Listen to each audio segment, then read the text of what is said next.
जी, मैं शकीला खातून बिहार अररिया डिस्ट्रिक्ट से हूँ। मैं नट समुदाय से हूँ। मैं प्रैक्टिस ऑर्गेनाइजेशन को फॉलो करती हूँ। मैंने कुछ दिन पहले एक पेपर दिल्ली यूनिवर्सिटी में भी प्रेजेंट करी थी। अभी नेक्स्ट पेपर मेरा डरहम यूनिवर्सिटी इंग्लैंड में, जहाँ से मुझे इनवाइट किया गया है, वहाँ मेरा प्रेजेंट होने वाला है, जिसका है कि जातिवाद और शिक्षा के मुद्दा पे, जिसमें मैं बात करूँगी। अभी मैं आप लोगों से जो एंटी डीएनटी कम्युनिटी है, उनमें जो एजुकेशन के मामले में जो भी इश्यूज आ रही है और जो भी चुनौतियां उनके सामने हैं, मैं इनके बारे में आप लोग से बात करूंगी।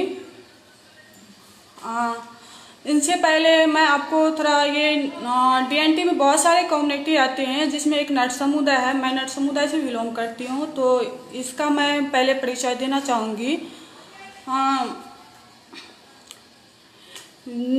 जब ब्रिटिश का यहाँ पे जब यहाँ पे ब्रिटिश का पूरा ये था, उस समय यानी कि विश्व के लगभग 53 देशों में ब्रिटिश का हुक्म चलता था, लेकिन क्रिमिनल ट्राइब एक्ट सिर्फ भारत में लागू किया गया था। ये एक्ट ने 1871 ईस्वी से 1922 ईस्वी तक समथिंग लगभग 198 घुमंतू जनजातियों को अपराधी घोषित कर दिया। मातृभूमि, भारत की मातृभूमि में इसकी यह धारणा थी कि जैसे बढ़ई का लड़का बढ़ई होता है, लोहार का लड़का लोहार होता है, तो उसी तरह से एक अपराधी के संतानें भी अपराधी ही होंगे।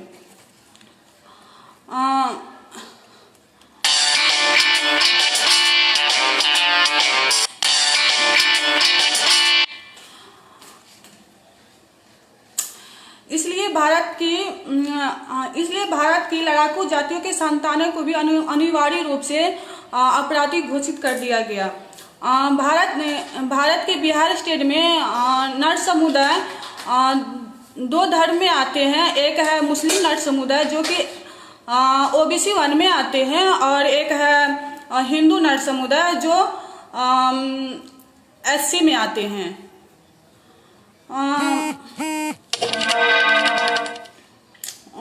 मुस्लिम नट समुदाय पहले उसका जो पहले काम था, उनका ये काम था कि वो सांप नचाते थे, भालू नचाते थे, उसके बाद जड़ी बूटी बनाकर बेचते थे।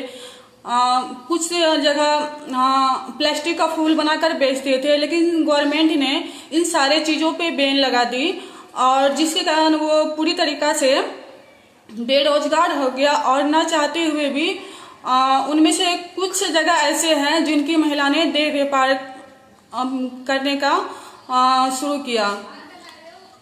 देश आज़ाद होने के बाद ये क्रिमिनल ट्राइब एक्ट को हटा दिया गया, पर जो अपर कास्ट के लोग हैं, जो दूसरे कास्ट के लोग हैं, उनको हमारे नट समुदाय के प्रति उनकी जो ये नज़रिया है कि ये देह व्यापार करती है, ये छोटी कास्ट से है और ये अपराधी है, अपराधी की संतानें हैं, ये नज़रिया अभी तक चेंज नहीं हुआ।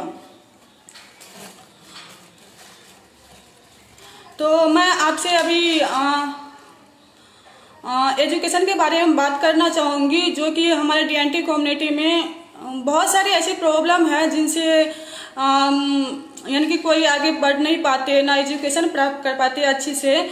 तो मैंने अभी कुछ दिन पहले एक सर्वे के दौरान मैंने बिहार के 5 डिस्ट्रिक्ट में मैंने सर्वे करी, जिनमें से 24% जो लड़की है वो 8 क्लास तक पढ़ी लिखी मिली, और इसके बाद जिनमें 36% जिसका चाइल्ड मैरिज हो गया था, और बाद में की जो थे 74% वो कभी स्कूल गए ही नहीं। तो ये बहुत ही सोचने वाली बात है कि आखिर डीएनटी में नट समुदाय में ही, या बेड़िया समुदाय या बाछड़ा समुदाय में ही इतनी शिक्षा का अभाव क्यों वो लोग नहीं पढ़ पाते हैं, क्यों घर में ही रह जाते हैं, क्यों घर में लड़कियों को निकलना, बाहर निकलना उनके लिए यानी कि रोग होता है, घर से बाहर जाने पर भी उन पे गंदी नज़र होती है। सबसे पहले इनमें एक आता है जातिगत भेदभाव। जैसे कि हम बाहर जाते हैं, किसी स्कूल जाते हैं पढ़ने के लिए, तो हम किसी भी, मेरे साथ भी खुद हुआ है, मैं किसी भी स्कूल पढ़ाई करने के लिए जाऊं तो खास करके लड़कियों को लड़का कमेंट करते हैं कि तुम पढ़ लिख कर क्या करोगी अगर तुम्हें देह व्यापार में ही जाना है तो।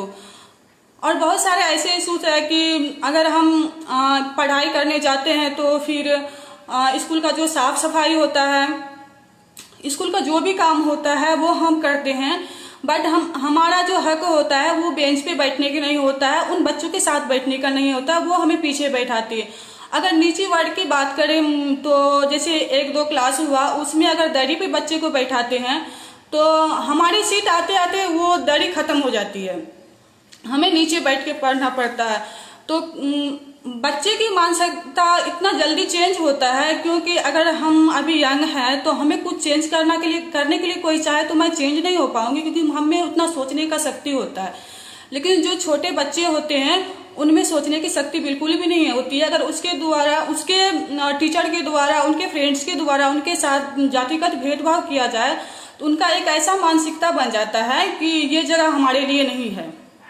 तो काफी लड़का लड़की 4, 5 या 6 क्लास या 2 क्लास मैं कहूँ उतना तक के पढ़ करके मिडिल स्कूल से बाहर हो जाते हैं। एक मैंने सर्वे के दौरान अमोना पंचायत में एक लड़का है जिसका नाम सत्तार आलम है, वो बहुत ही टॉपर लड़का था। उसने मैट्रिक में टॉपर किया था, 12th में टॉपर किया था, और वो बहुत ही गरीब फैमिली से था और नट समुदाय से था।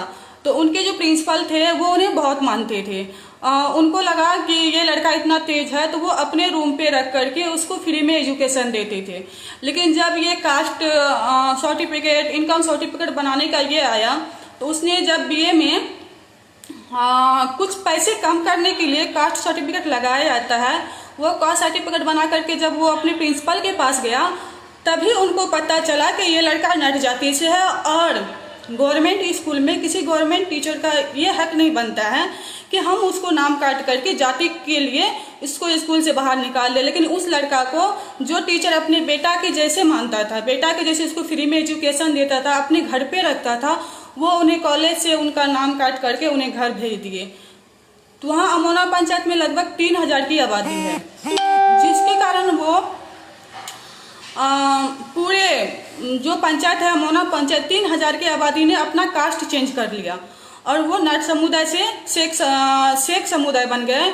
और वो अभी भी अपना रिश्तेदारी भी शेख समुदाय में करते हैं, शादी वगैरह भी ये शेख समुदाय में करते हैं। तो मैं उनसे एक सवाल करी थी जो मेरे पिछले पेपर में भी था, जो मैं DU में प्रेजेंट करी थी, कि अगर भाई आप 3000 की आबादी मिल करके एक साथ जब कास्ट चेंज कर सकते हैं तो इतनी आबादी मिल करके फिर एक साथ आप दूसरे जो अपर कास्ट के लोग हैं, दूसरे टीचर है, उनका नजरिया क्यों नहीं चेंज कर सकते हैं? क्यों हम दूसरे के कारण, क्यों हम अपर कास्ट के कारण हम अपनी जाति को चेंज करें, हम अपनी जाति को छुपाए, हम अपने अतीत को छुपाए?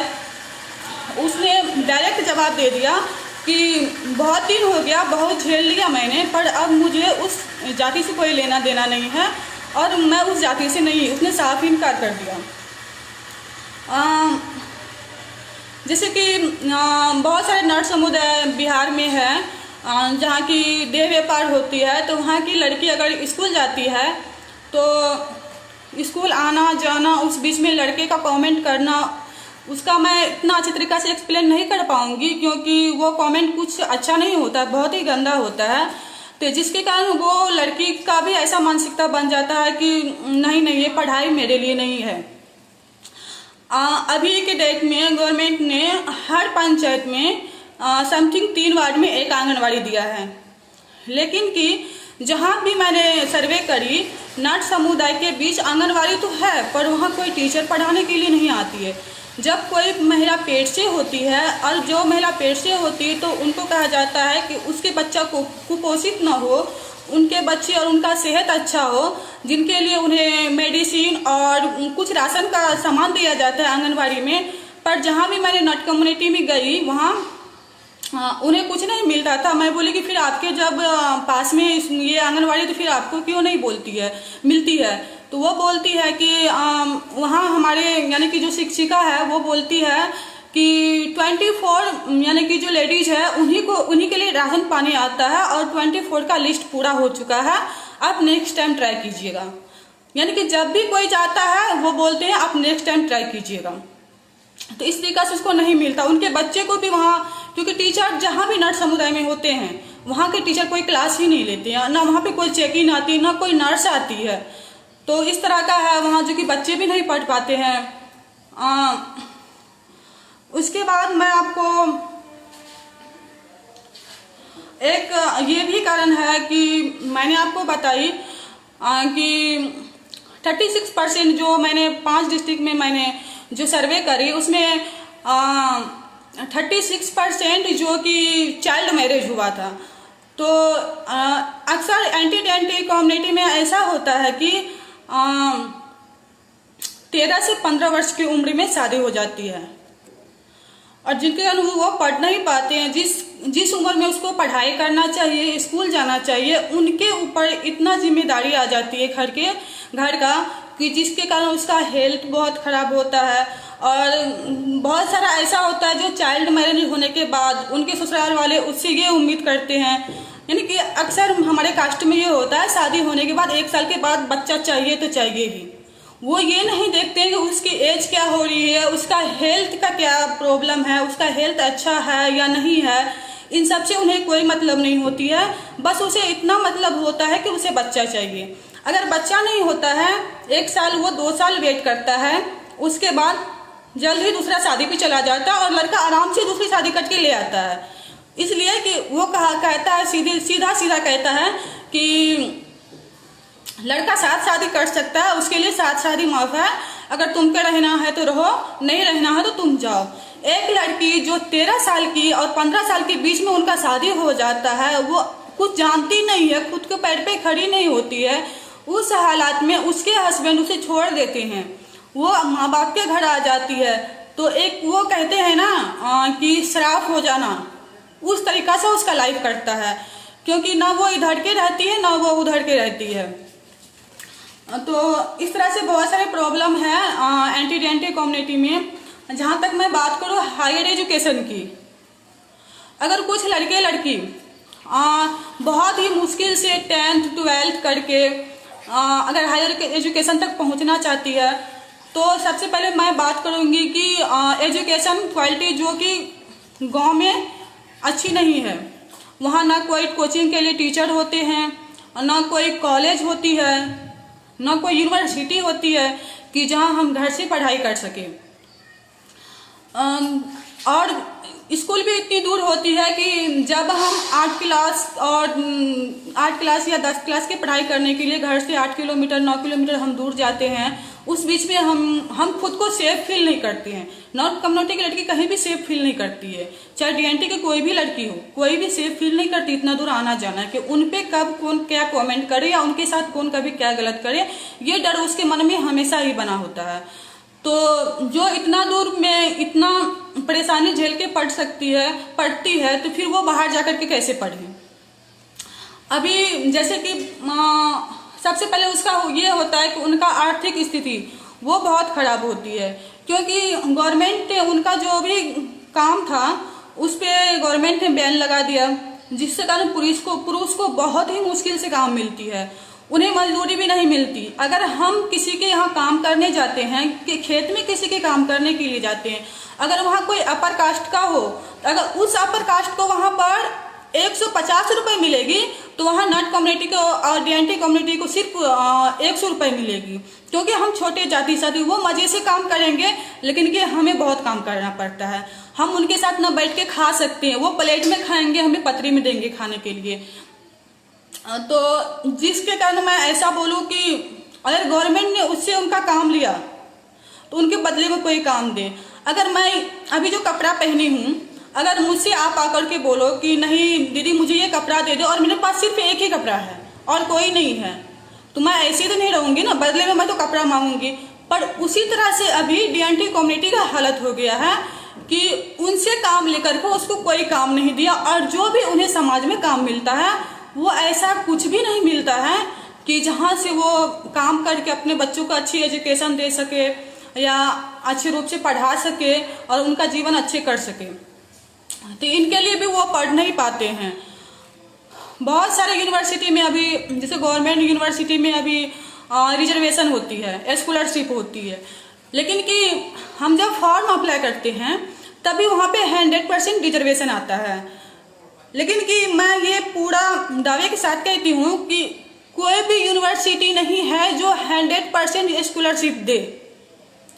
और जब उनका एंट्रेंस एग्जाम, उसका पर्सनल इंटरव्यू, राइटिंग एग्जाम इतनी हार्ड होती है कि जो हमारे जो गांव में जो भी लड़की होती है उनके बस की बात नहीं होती पास करना, क्योंकि हमारे गांव में उतना शिक्षा व्यवस्था उतनी अच्छी नहीं कि हम वहां से पढ़ करके इतना बड़ा एग्जाम पास कर सके, इतना हार्ड। क्योंकि गांव में अक्सर जो जिस स्टेट से है, जैसे महाराष्ट्र में मराठी मीडियम होता है, बिहार में हिंदी मीडियम होता है, कर्नाटक मीडियम से होता है, वो जब गवर्नमेंट स्कूल में पढ़ती है तो वहाँ कोई भी इंग्लिश मीडियम स्कूल नहीं होती है, प्राइवेट में वो पढ़ नहीं सकती है, तो उनका इंग्लिश कमजोर होता है और उसका इंग्लिश इतना मजबूत नहीं होता है कि वो घर से तैयारी करके वो एग्जाम पास कर सके। अभी तो जैसे कि सरकार ने बोले डिजिटल इंडिया, तो उसमें इतना साधन है कि हम घर बैठ करके एग्जाम का तैयारी करके, ऑनलाइन एग्जाम का तैयारी करके हम एग्जाम दे सके। लेकिन कि अक्सर गांव में ये होता है कि ना वहाँ नेटवर्क होती है, ना हमारे पास एंड्रॉयड फ़ोन होते हैं, ना लैपटॉप होती है, तो हम पढ़े कहाँ से, एग्ज़ाम कैसे पास करें। और कोई बच्चे बहुत ही मुश्किल से एग्ज़ाम यानी कि तैयारी करके बहुत मुश्किल से एग्ज़ाम पास कर भी लेते हैं, तो उनका जो एडमिशन होता है, तो जहाँ स्कॉलरशिप मिलती है तो वहाँ पहले स्कॉलरशिप नहीं मिलती है। वहाँ अगर उसको सीट कन्फर्म करना है तो बहुत सारा कॉलेज का यानी कि उसका होता है कि हाँ इसका इतना फ़ी है, आप इतना फ़ी जमा करके, किसी का 90,000 होता है, किसी का 1.5 लाख होता है, किसी का 1 लाख होता है। वो कोर्स के हिसाब से और यूनिवर्सिटी के हिसाब से होती है कि इतना आप जमा करो तो और उसके बाद आप एडमिशन लो। तो इतनी बड़ी रकम DNT कम्युनिटी के लिए एक बहुत ही बड़ी बात है। उनके पास ज़मीन भी नहीं होती कि वो बेच करके इतना रकम वहाँ पे जमा कर सके और एडमिशन ले सके। इसलिए अभी हायर एजुकेशन तक पहुँचना बहुत ही मुश्किल है। और एक ये भी है, मुस्लिम नर्स समुदाय के बारे में मैं बताऊँ आपको, तो जैसे कि 2 रिलीजन में हिंदू और मुस्लिम नर्स समुदाय, तो हिंदू शेड्यूल कास्ट में आते हैं और जबकि मुस्लिम नर्स समुदाय को OBC में डाल दिया गया है, जबकि दोनों का सिचुएशन एक है। हमारे यहाँ हिंदू मुस्लिम नर्स समुदाय में बहुत ज़्यादा लेन देन होता है, बहुत ज़्यादा कारोबार होता है जो एक समान होता है, तो फिर क्यों हिंदू को शेड्यूल कास्ट में और मुसलमान को OBC में दिया गया। तो मेरे हिसाब से जो एग्ज़ाम में कट ऑफ आती है, कोई भी एग्ज़ाम जो बड़े यूनिवर्सिटी के होते हैं वहाँ कट ऑफ आती है, तो OBC का जो कट ऑफ होता है वो जनरल से समथिंग कुछ ही कम होता है और ये SC का बहुत ही ज़्यादा कम होता है, उनका 20% या 15% उनको लाना पड़ता है। तो फिर मुस्लिम OBC ने ऐसा क्या परिवर्तन कर दिया, उनके पास ऐसा क्या आ गया है जो वो OBC में आ गया और हिंदू के SC में डाल दिया। तो पहली बात कि गवर्नमेंट को मैं गलत नहीं बोल सकती, पर ये नहीं होना चाहिए था। हमारे कास्ट को भी शेड्यूल कास्ट में होना चाहिए था। हमारी आर्थिक स्थिति, हमारे काम और हमारे एजुकेशन का जो परसेंटेज है वो देखते हुए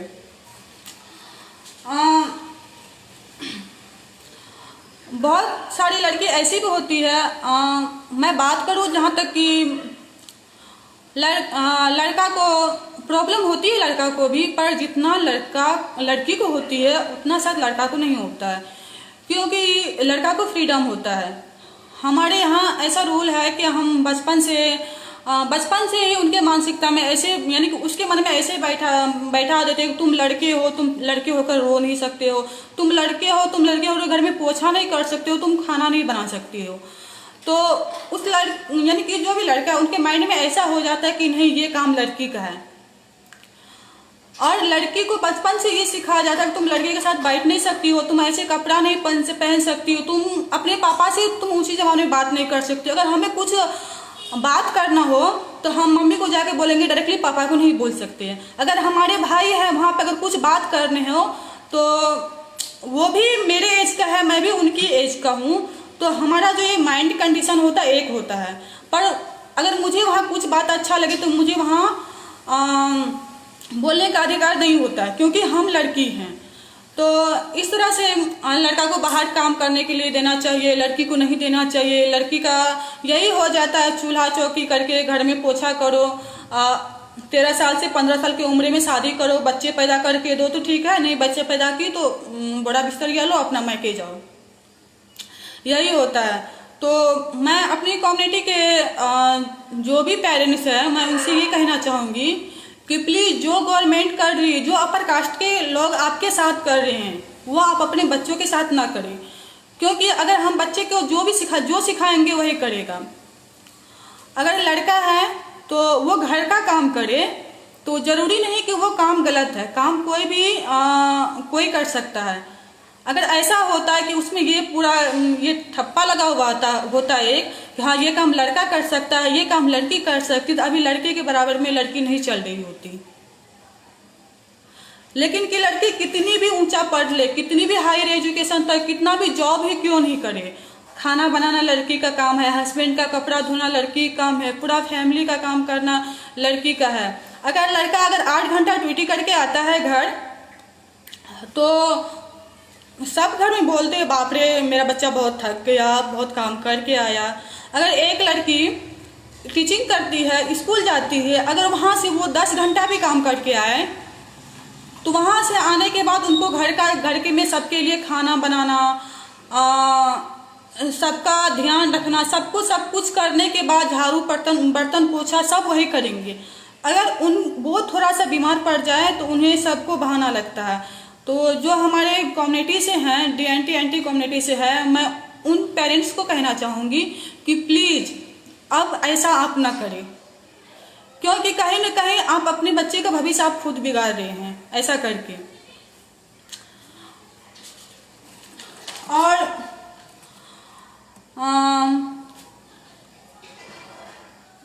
एक यानी कि हायर एजुकेशन में जाने के लिए एक और प्रॉब्लम आती है, जो कि मैं कहूँ जो जनरल कास्ट का नहीं लगता है, मेरे कास्ट का, जैसे कि नॉन क्रीमिलियर हुआ, इनकम सर्टिफिकेट हुआ, कास्ट सर्टिफिकेट हुआ, जिसका मान्यता सिर्फ 6 मंथ होता है, यानी 6 महीना। अगर किसी भी यूनिवर्सिटी का फॉर्म हम लोग पहले से ये करके नहीं रखते हैं कि हम बना लेंगे, फिर से इस यूनिवर्सिटी का वैकेंसी कब निकलेगा, तो फिर हम उसका तब तक मेरा डेट खत्म ना हो जाए इनकम या नॉन क्रीमिलियर का, तो फिर इसके लिए हम वेट करते हैं कि जब यूनिवर्सिटी से यानी कि वैकेंसी निकलेगा, यानी फॉर्म अप्लाई का डेट निकलेगा, तो फिर उसके बाद हम ये सर्टिफिकेट बनाएंगे। लेकिन मैं अपना एक्सपीरियंस बता रही हूँ। मैं इस बार जब टीस में टाटा इंस्टीट्यूट में जब मैं फॉर्म अप्लाई कर रही थी, ब्लॉक का मैंने ना जाने कितनी चक्कर लगाई। वहाँ डायरेक्टली होता है कि 1 से 1.5 महीना में बन के जाएगा, आप मर भी क्यों नहीं जाओ, वो आपको बना करके नहीं देंगे। और हमारे लिए उतना फॉर्म अप्लाई का डेट नहीं होता है, 1 महीना के अंदर ही होता है, जो उसमें हमें फॉर्म अप्लाई करना होता है।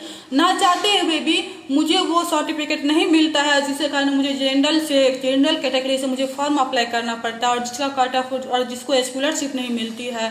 तो ये एक ऐसा प्रॉब्लम है कि हम चाहकर भी कुछ नहीं कर पाते हैं।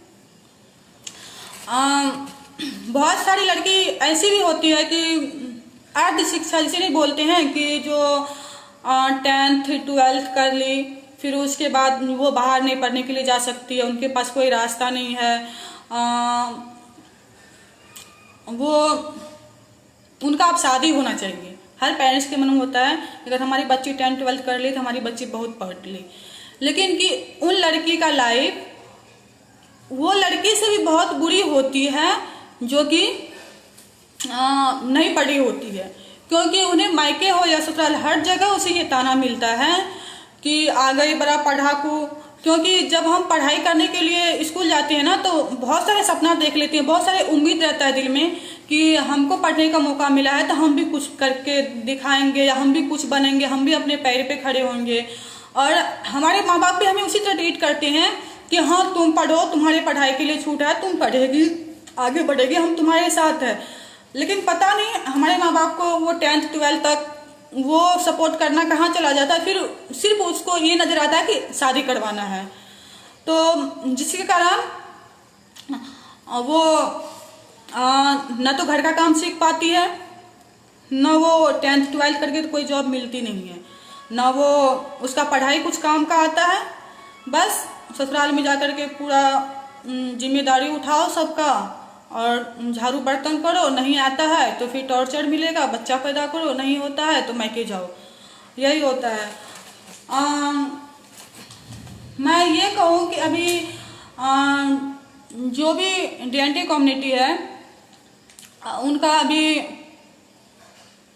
शिक्षा व्यवस्था बहुत ही खराब है। तो मैं गवर्नमेंट से ये भी कहना चाहूँगी कि जो मुस्लिम नर समुदाय है उसे शेड्यूल कास्ट दिया जाए, ना कि OBC। हम OBC के ये नहीं हैं। जब हिंदू नर समुदाय हमारे जैसे उसका कंडीशन है तो फिर मुस्लिम नर समुदाय को OBC क्यों? ऐसी बहुत सारी जो है हमारे सामने जो आती है कि जो हमें पढ़ाई करने से रोकती है, हमें आगे बढ़ने से रोकती है, और लास्ट में ऐसा लगता है कि हमें सपना देखने का अधिकार ही नहीं है, या हमें पढ़ाई करने का अधिकार ही नहीं है। उसके बाद जो अभी लॉकडाउन है, इस लॉकडाउन में जो फिलहाल अभी DNT कम्युनिटी के जो स्टूडेंट बाहर कुछ परसेंटेज जो बाहर रह करके ये सोचे कि हाँ हम यहाँ से तैयारी करेंगे, वो गांव से लेबर में काम करके या किसी भी तरह से काम करके, जैसे कि किसी का डिग्री में फर्स्ट डिवीजन करने के बाद लड़की को 25,000 रुपये मिलता है, वो उस पैसा लेकर के बाहर आई पढ़ने के लिए ताकि मैं यहाँ से तैयारी करके मैं एग्ज़ाम दूँ बड़ी यूनिवर्सिटी में मास्टर डिग्री करूँ। तो ये लॉकडाउन के कारण सारे स्टूडेंट अभी जो भी जहाँ फंसे हुए जो घर चले गए हैं वो अब नहीं पढ़ पाएंगे। तो क्योंकि मैंने बहुत सारे स्टूडेंट से बात की तो उसने ऐसा बोला कि मैंने तो खुद का पैसा इकट्ठा करके आया था, क्योंकि मेरे पेरेंट्स के पास उतना पैसा नहीं है कि मुझे बाहर रहने के लिए, बाहर पढ़ाने के लिए उनके पास पैसा हो। तो इसलिए मैं और जो भी पैसा था वो लॉकडाउन में ख़त्म हो गया। हमारे फैमिली का आर्थिक स्थिति इतना ख़राब हो गया कि अब मैं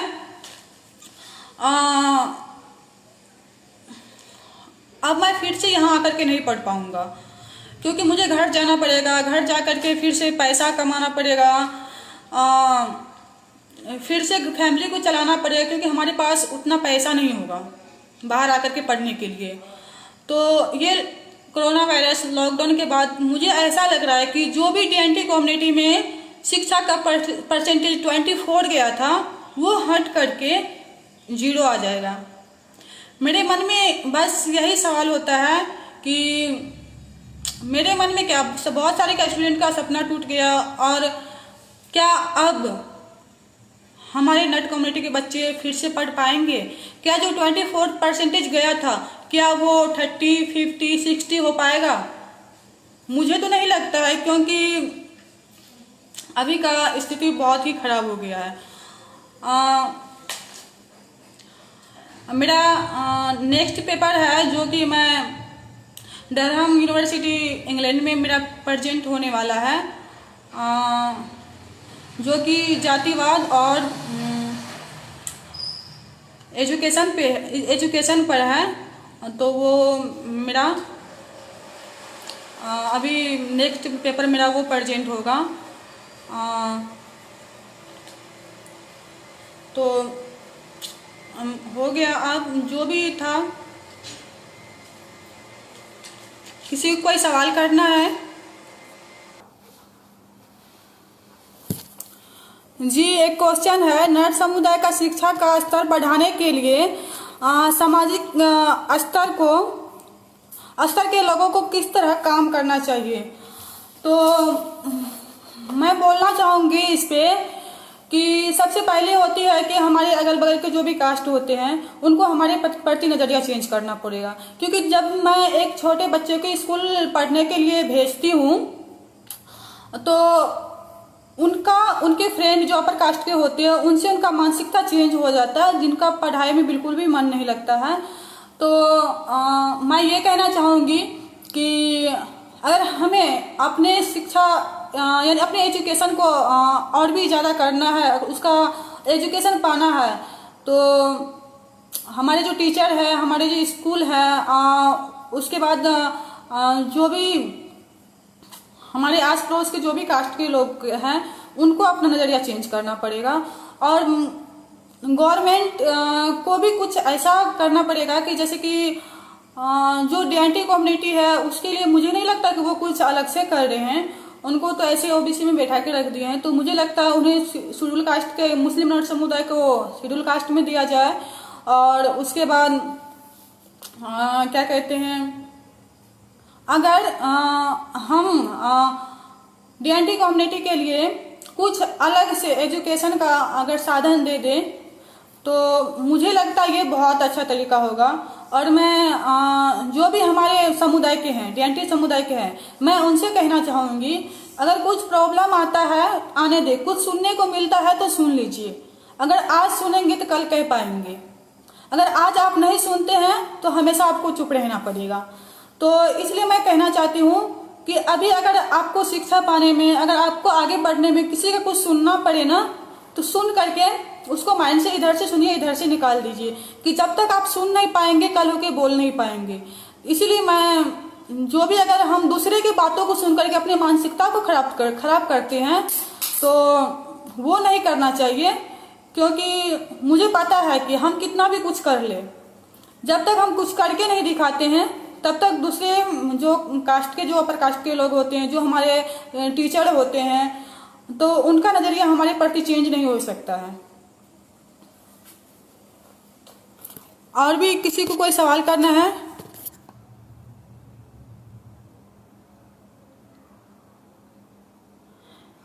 डीएनटी का जो ओबीसी जातियां घुसाई जा रही है, क्या वो संवैधानिक है?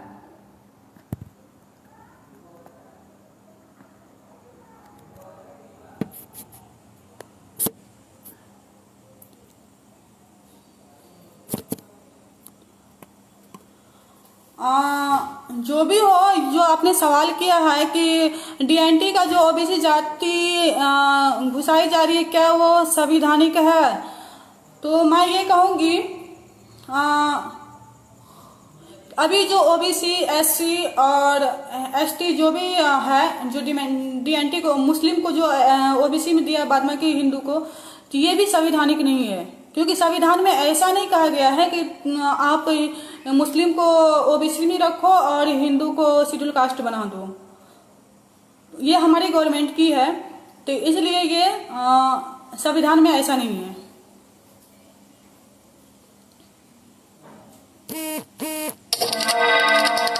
और किसी को कुछ सवाल करना है?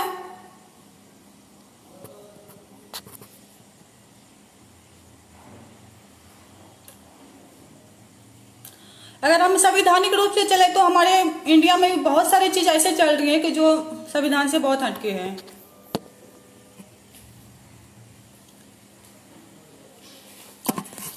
रिलीजन क्या असर है आपके नजरिए से डीएनटी पर?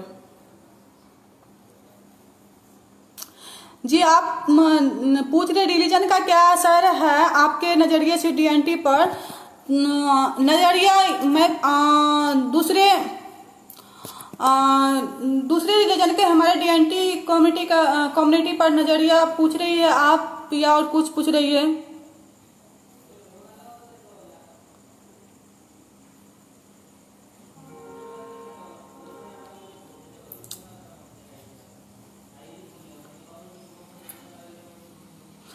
जहाँ की है ये धर्म है कि यानी कि रिलीजन का क्या असर है मेरे प्रति से, तो मैं ये बताना चाहूँगी कि बहुत सारे लोग ऐसे सोचते हैं, अपने कास्ट को छुपाते हैं कि हम अगर लोअर कास्ट से है तो मेरा अपर कास्ट मेरा मजाक बनाएगा, ये, और हम अपने अतीत को भूल करके हम किसी और कास्ट को ये कर ले। तो मैं ये बिल्कुल नहीं चाहूँगी, क्योंकि ये हमारा अतीत है और हमारा अतीत ही हमारा सब कुछ है। तो मैं किसी और के नजरिए के लिए या किसी और के सोच के लिए मैं अपना जाति कभी नहीं चेंज करूंगी, और मेरा जो धर्म है वही रहेगा। अगर हमें कुछ चेंज करना है, अगर हम चेंज करना चाहेंगे तो हमारे जितने भी DNT कम्युनिटी है सबको मिल करके हमारी कास्ट के प्रति जो दूसरी कास्ट का नजरिया है उनको चेंज करना चाहेंगे, ना कि ये कि हम कास्ट को चेंज कर ले। जी आपका मैसेज आया कि DNT क्या है, तो मैं आपको बता दूं कि जब ब्रिटिश का यहाँ पे ये शासन था तो तभी उसने घुमंतू जाति 198 घुमंतू जाति को अपराधी घोषित कर दिया था, जो कि DNT में आते हैं। बिहार के कौन से एरिया में ज्यादातर मुस्लिम नट कम्युनिटी रहते हैं?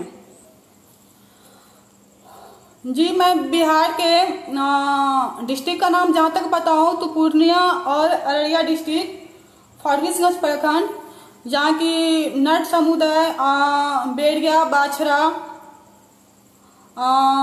तिरिकुटा, लोधरा जो कि नट समुदाय में आते हैं, और जो मुस्लिम है, ये 3 जगह इनका जो ये जनसंख्या है वो काफी है।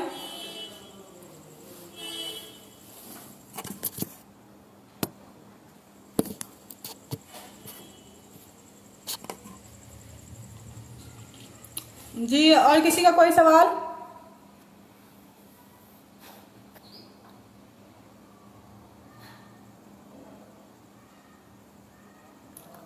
जी आप ये DNT क्या है? DNT ये है कि DNT एक कम्युनिटी है जिसमें खाना बदोश, आदिवासी, नट समुदाय, बहुत सारे ऐसे समुदाय जो कि जैसे कि SC ST OBC जनरल होता है,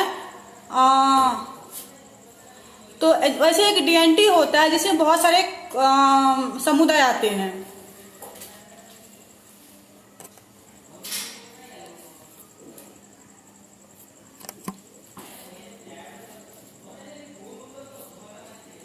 और किसी का है कोई सवाल?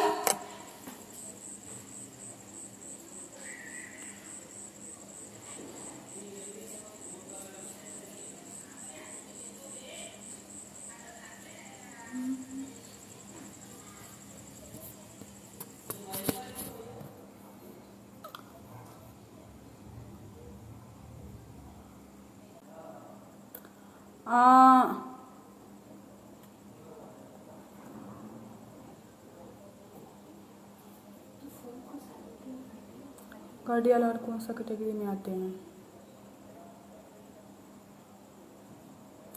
जी आपका सवाल था कि आपके बिहार में गार्डिया लोहार कौन सा कैटेगरी में आते हैं, तो सॉरी मुझे इस बात की जानकारी नहीं है और मैं इस कम्युनिटी से मिली भी नहीं हूँ, तो मैं गलत तो नहीं बता सकती, इसलिए मुझे पता नहीं है इसके बारे में।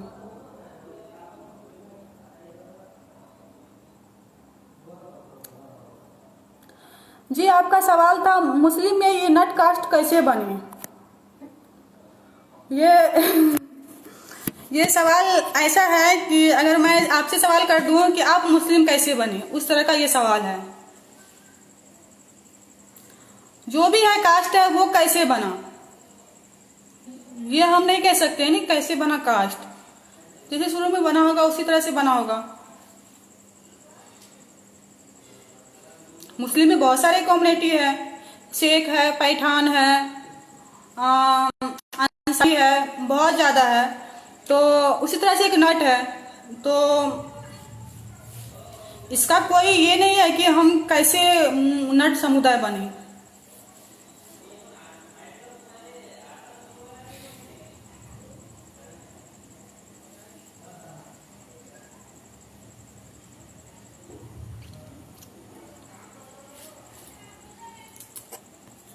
जी भैया आपने एक सवाल किया कि मेरे सवाल का जवाब नहीं आया, तो आपने सवाल क्या किया था कि ये मुस्लिम नट समुदाय को ये शेड्यूल कास्ट में लाना क्या ये संवैधानिक है। तो मैं ये कहूँ कि अभी जो मुस्लिम को SC ये OBC में और हिंदू को SC ST में किया है, तो ये भी संवैधानिक नहीं है। तो जो भी कर रही है अभी गवर्नमेंट कर रही है, और वो मुझे नहीं लगता कि वो पूरा संवैधानिक तरीके से चलते हैं, या उस तरीके से वो कोई भी कास्ट का कैटेगरी या उसका जो पोजीशन करते हैं वो ऐसा करते हैं।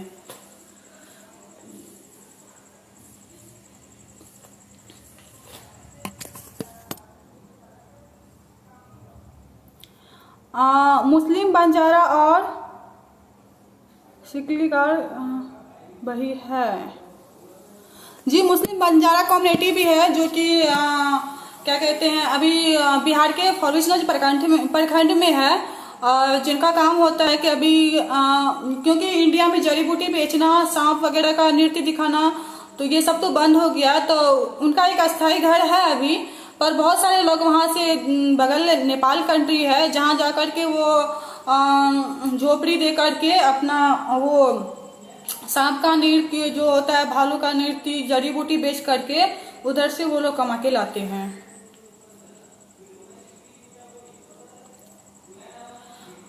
जी, आपका सवाल था एनआरसी सीए के बारे में क्या कहना है चाहेंगी आप।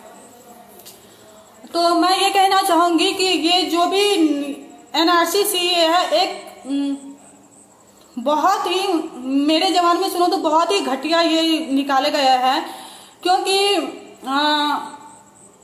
ऐसा हमारा ये पहला कंट्री है कि जो कि ऐसे नियम को लागू किया है जहां यानी कि पब्लिक को प्रूव करना पड़ता है कि हम इंडिया के हैं।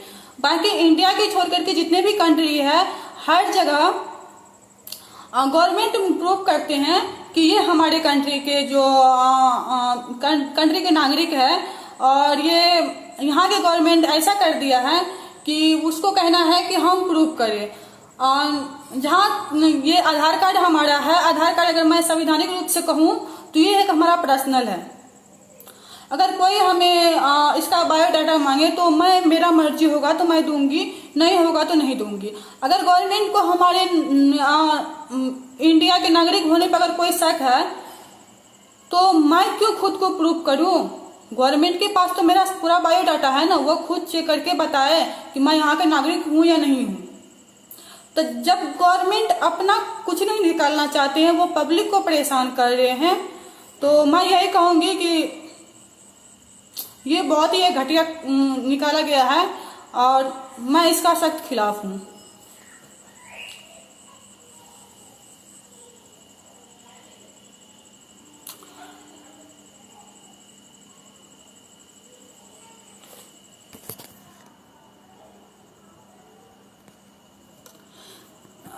जी, मैं बोलूंगी लोहे का औजार कौन बनवाते हैं। तो हमारे यहाँ, जैसे मैं पहले भी बताई थी, हमारे यहाँ लोहार कम्युनिटी है कि जो कि लोहे का औजार बनाते हैं, पर मैं उनसे अच्छी तरीक़ा से मिली नहीं हूँ, उनका मुझे कुछ ज़्यादा जानकारी नहीं है।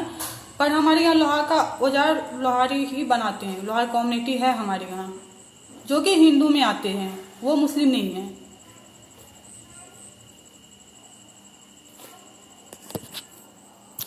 जितने भी बंजारा है क्या वो इंडिया के हैं?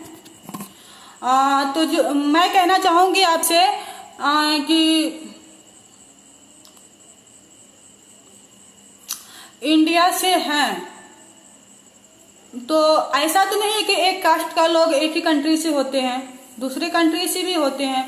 बहुत सारे ऐसे हैं, जैसे कि उत्तराखंड में ले लीजिए, अभी वो लोग जंगल में रहते हैं जो कि मुस्लिम है और डीएनटी में आते हैं, वो जंगल में रह रहे हैं, वो वर्षों से रह रहे हैं, और वहां से वो बहुत जगह दूध पनीर, वो लोग बहुत ज्यादा मात्रा में जानवर पालते हैं और वहां से शुद्ध पनीर दूध निकलता है। लेकिन कि अभी जो जंगल का जो भी पदाधिकारी है वो उन्हें जंगल से भगा रहे हैं, उनके पास कोई आइडेंटिटी नहीं है, ना कोई आधार कार्ड है कि वो प्रूव कर सके कि वो यहाँ के हैं। अगर उनके पास इस देश का नागरिकता प्रमाण नहीं है और वो ना जाने उनके अतीत कब से इंडिया में रह रहे हैं, अगर हम उसको इंडिया से निकाल देते हैं तो ये बहुत ही गलत होगा, क्योंकि वो इंडिया के हैं।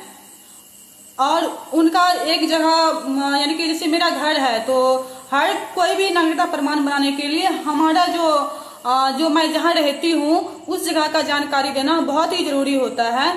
तो उनके पास ऐसा कुछ नहीं है, उनके पास अपना प्रॉपर्टी नहीं होता है, वो एक जगह से दूसरे जगह जाते हैं, तो वो कैसे आधार कार्ड बनाए, वो अपना नागरिकता प्रमाण कैसे प्रूव करे। तो मैं ये कहूंगी कि आप जो बोल रहे हैं, तो एक कम्युनिटी के लोग एक ही कंट्री में नहीं होते हैं, बहुत कंट्री में होते हैं। तो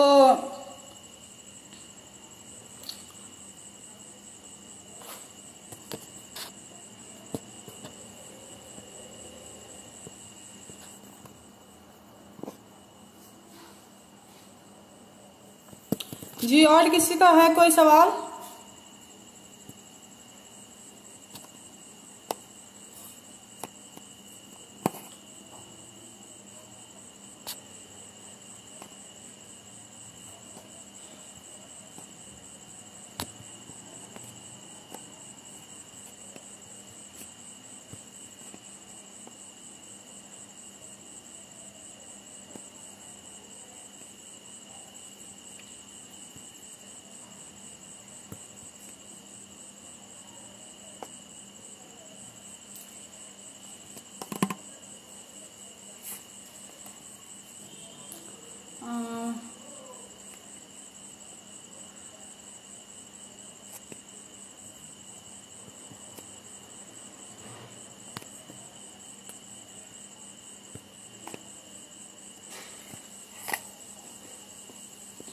जी, और किसी का कुछ सवाल है?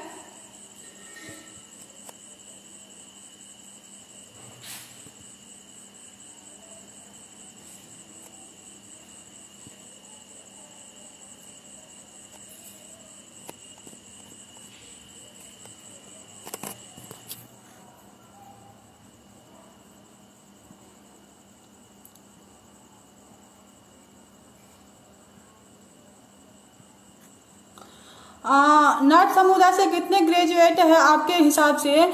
तो मैं आपको बता दूं कि मैंने बिहार के जैसे मैंने 5 जगहों पे काम किया था, तो जहाँ की 3000 की आबादी थी, वहाँ पे 3-4 ही ऐसी जो लड़की मिली जो कि ग्रेजुएशन की हुई है। और मैं जहाँ रहती हूँ नरपतगंज ब्लॉक में पूरा जहाँ मेरा घर है, बस वही मुस्लिम नट समुदाय है। और वहाँ से मैं एक पहली लड़की हूँ जो अभी पढ़ाई करके बाहर निकली हूँ और या पढ़ रही हूँ। बाद में कि मेरे साथ का कोई भी लड़की अभी वहाँ नहीं है, सबकी शादी हो चुकी है, सबके 2-3 बच्चे हैं। मैं खुद को अपने पेरेंट्स को बहुत ही ज़्यादा शुक्रिया अदा करना चाहती हूँ कि मेरे पेरेंट्स ने मुझे इस काबिल समझे कि मुझे पढ़ाने लिखाने में मुझे छूट दिए, मुझ पे वो बिलीव किए कि हाँ मैं पढ़ सकती हूँ। तो मैं अपने पेरेंट्स के जो ये उनका जो एक सपना है कि हाँ मेरी बेटी भी पढ़ लिख कर कुछ करे, तो मैं उनका ये कभी नहीं तोड़ना चाहूँगी। और मुझे खुद आगे बढ़ना है, क्योंकि मैं मुस्लिम नट कम्युनिटी की लड़की के लिए मेरे कुछ गलत करने से या मेरे कुछ गलत बातों से उन पे ये असर नहीं पड़े कि जो भी अभी छोटी छोटी बच्चे 5 में 6 में 7 में हमारे गांव का पढ़ रहे हैं वो पढ़ाई छोड़ दी। मैं उनके लिए एक मिसाल बनना चाहती हूँ, ताकि मेरे देख करके उसके मन में हो कि हाँ ये भी पढ़ लिख करके अपने पैरों पे खड़े होकर के इतनी अच्छी जिंदगी काट सकती है, तो मैं क्यों नहीं। मैं घर में थी तो मैं अपने कम्युनिटी की जितनी भी लड़की थी मैंने सबको फ्री में एजुकेशन देती थी, ट्यूशन पढ़ाती थी सबको। तो अभी बाहर आ गई हूँ तभी नहीं कर रही, पर मैं आगे भी उन लोग को सपोर्ट करूंगी और अभी भी कर रही हूँ।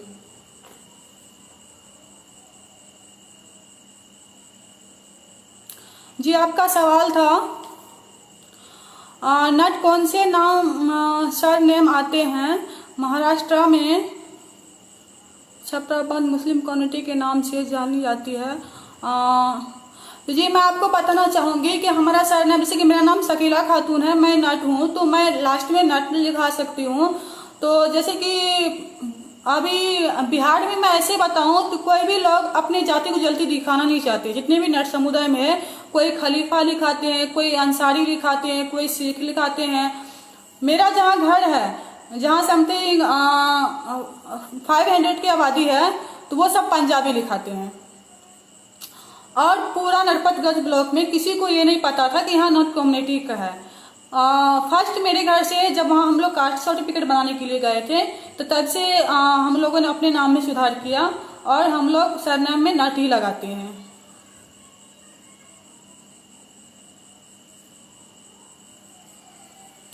जितने भी छोटे कास्ट हैं उनको नीचे नजर देखा जाता है, क्यों?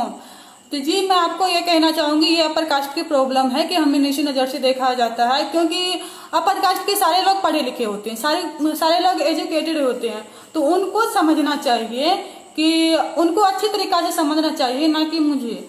तो वो हमें इस नजरिया से नहीं देख पाते, पता नहीं उसकी क्या प्रॉब्लम है। वो हमसे छुआछूत करते कि हम नहाते नहीं है, हम गंदे कपड़े पहनते हैं, हमारा काम है खेत में काम करना, सांप नचाना, भालू नचाना। काम कोई बुरा नहीं होता है। अगर मेरा छोटा काम है, आपका बड़ा काम है, तो काम को आप बड़ा छोटा मत नापिए। आप उसमें देखिए कौन कितने सही तरीके से कर रहे हैं।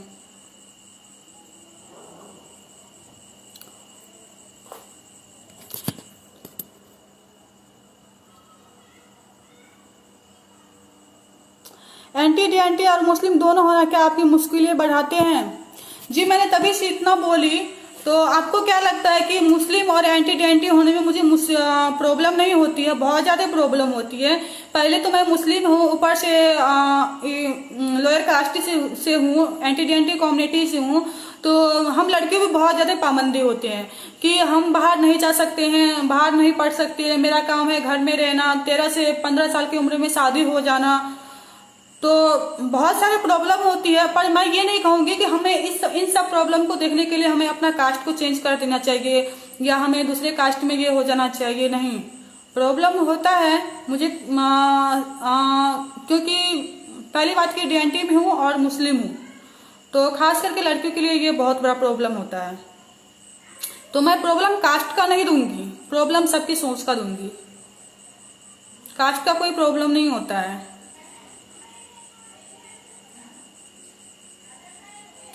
आपने पूछा आप एंटी डीएनटी बच्चों की शिक्षा के लिए, खासकर लड़कियों के लिए आपके क्या सुझाव है? मैं लड़कियों मेरा एक सपना है और बचपन से मेरा सपना रहा है कि जैसे मैं अभी इतना पढ़ लिख करके अभी मैं मास्टर्स के लिए तैयारी कर रही हूँ, तो हमारे कम्युनिटी की हर लड़की को यहाँ तक आना चाहिए, ना कि उन्हें चूल्हा चौका और शादी पे ध्यान देना चाहिए। क्योंकि हमारे गांव में, हमारे कम्युनिटी में बहुत सारे ऐसे अभी जवाब है कि जिनसे जो हमें ये कहता है कि तुम शादी मत करो, पढ़ाई करो। क्योंकि शादी होने के बाद जो जितना प्रॉब्लम होता है, शायद उस लड़की का जो दर्द होता है वो कभी कोई एहसास नहीं कर सकता है। तो मैं उन लड़कियों को कहना चाहूंगी कि अगर दूसरे के कारण अगर आप अपनी मानसिकता को चेंज करते हैं, आप पढ़ना नहीं चाहते हैं, तो आप गलत हैं। आपको जो कहता है कहने दीजिए, पर आप पढ़ाई पे ध्यान दीजिए, पढ़िए, आगे बढ़िए, अपने पेरेंट्स को समझाइए। अगर आप उनके बच्चे हैं, उन्हें अगर समझाएंगे, 10 बार समझाएंगे तो वो एक बार जरूर समझेंगे। मेरे भी पेरेंट्स थे, मुझे भी वो बाहर नहीं आने के लिए देते थे। मैं भी घर से बाहर नहीं आ सकती थी ना, यहाँ तक कि मैं बोलूँ तो बहुत ज्यादा पाबंदी मेरे भी घर पे है, अभी पहले भी थी। लेकिन अगर हम सही रास्ते पे चले, सही तरीके से, अगर मेरे पास कुछ करने का लगन हो जाए ना, तो दुनिया की कोई भी पेरेंट्स, कोई भी कट्टरवादी जाति कोई भी क्यों ना हो, सबको झुकना पड़ता है। क्योंकि हमारा जो मन का जो एक लगन होता है ना, वो उनको दिखता है। मैं अपने पेरेंट्स को बहुत कैसे कन्विंस की हूँ बाहर आकर पढ़ाई करने के लिए, पढ़ाई करूंगी, ये करूंगी, ऐसा करूंगी, वैसा करूंगी। पर मैं पेरेंट्स को भी गलत नहीं बोल सकती हूँ, क्योंकि वो जिस माहौल में रहे हैं, जिस तरीके से उसका जिंदगी कटा है, वो अपनी जगह सही है। लेकिन कि जो हमारा न्यू जनरेशन आ रहा है, न्यू जनरेशन में हमें कैसे चलना चाहिए, हमारे माँ बाप पढ़े लिखे नहीं, तो हम भी पढ़े लिखे नहीं हो। तो ये एक मैं उन लड़कियों को कहना चाहूंगी कि अपने पेरेंट्स की और अपने जो कास्ट है, आपके जो रिश्तेदार है, उनके नजरिया को चेंज कीजिए। आप भी उनको कन्विंस कीजिए आगे पढ़ने के लिए। अगर आपका लगन है पढ़ने का, कुछ करने का, तो वो जरूर मानेंगे, जरूर झुकेंगे, क्योंकि कोई भी पेरेंट्स के लिए एक अपनी बच्चे की खुशी से बढ़कर और कुछ नहीं होता है।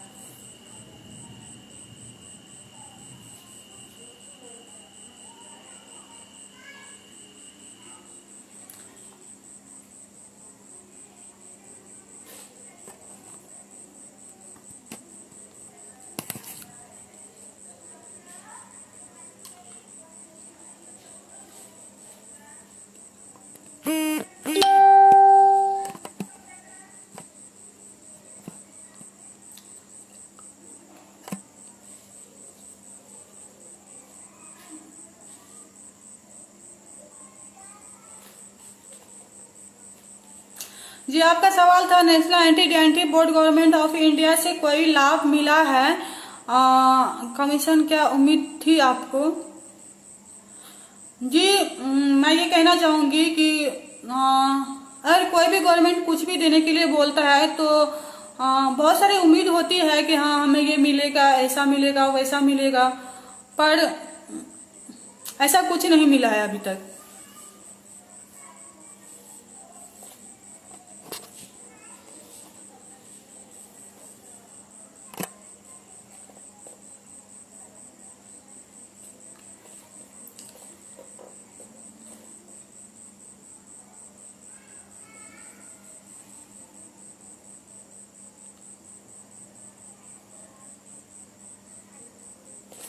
और किसी का कुछ सवाल है?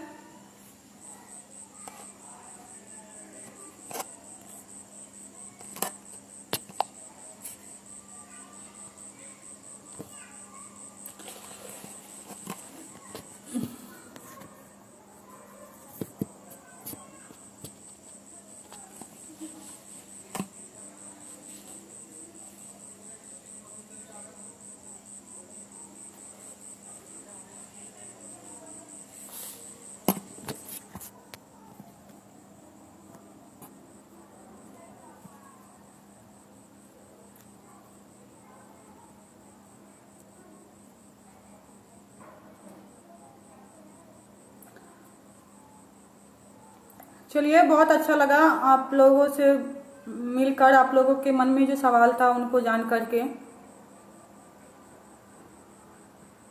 शुक्रिया।